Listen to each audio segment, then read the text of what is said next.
देश की ताकत तीनों है, महान जवान, किसान और जनता महान। पुणे भूमि घोटाला 2000 करोड़ की डील में हाई कोर्ट का बड़ा सवाल। 90% मालिक पार्थ पवार एफआईआर से बाहर कैसे? पुणे के चर्चित 2000 करोड़ रुपए के भूमि घोटाले में बुधवार को बॉम्बे हाई कोर्ट ने आरोपों के केंद्र में खड़ी कंपनी के मालिकाना हक और एफआईआर की सामग्री पर गंभीर सवाल उठाए।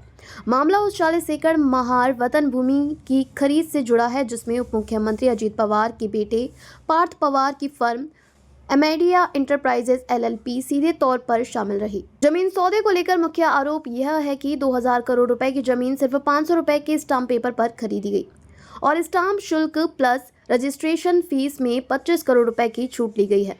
आईटी हब विकसित करने का हवाला देकर यह भारी छूट प्राप्त की गई। इस पूरे सौदे का केंद्र पार्थ पवार की एलएलपी है, जिनमें उनकी 90% हिस्सेदारी है। अभियुक्त शीतल तेजवानी की जमानत याचिका पर सुनवाई के दौरान अदालत ने बेहद तीखे शब्दों में पूछा, जब यह कंपनी पार्थ पवार की है तो एफआईआर में उनका नाम क्यों नहीं है? क्या यह उप मुख्यमंत्री के बेटे का मामला है? लोक अभियोजक ने पुष्टि की कि यह मामला अजीत पवार के बेटे से संबंधित है। इसके बाद कोर्ट ने पुलिस की जांच पर भी नाराजगी जताई। एफआईआर की मौजूदा स्थिति और अधिक सवाल खड़े करती है। एफआईआर में नाम शामिल, अन्य 5 लोग एफआईआर में नाम गायब। पार्थ पवार जो कंपनी में 90% हिस्सेदार हैं। कोर्ट ने पूछा कि जब बड़े हिस्से के मालिक का नाम नहीं है तो जांच किस दिशा में जा रही है?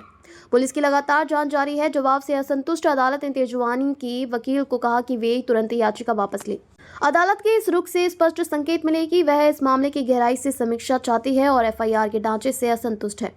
राजनीतिक तूफान, कांग्रेस और कार्यकर्ताओं ने साधा निशाना। महाराष्ट्र की राजनीति में यह मामला जोर पकड़ चुका है। कांग्रेस का आरोप, महाराष्ट्र कांग्रेस प्रमुख हर्षवर्धन सपकाल ने कहा, हाई कोर्ट ने वही पूछा है जो हम महीनों से पूछ रहे हैं, पार्थ पवार का नाम एफआईआर में क्यों नहीं है? सामाजिक कार्यकर्ता अंजलि दमानी की मांग, मामले की पैरवी कर रही अंजलि दमानी ने कहा, पार्थ पवार को तुरंत सह आरोपी बनाया जाए, जांच स्वतंत्र और निष्पक्ष हो और अजीत पवार को उप मुख्यमंत्री पद से इस्तीफा देना चाहिए। इस मामले ने 3 बड़ी चिंताएं सामने रखी हैं। क्या जांच एजेंसियों पर राजनीतिक दबाव है? क्या 200 करोड़ के सौदे में नियमों को मोड़ा गया है?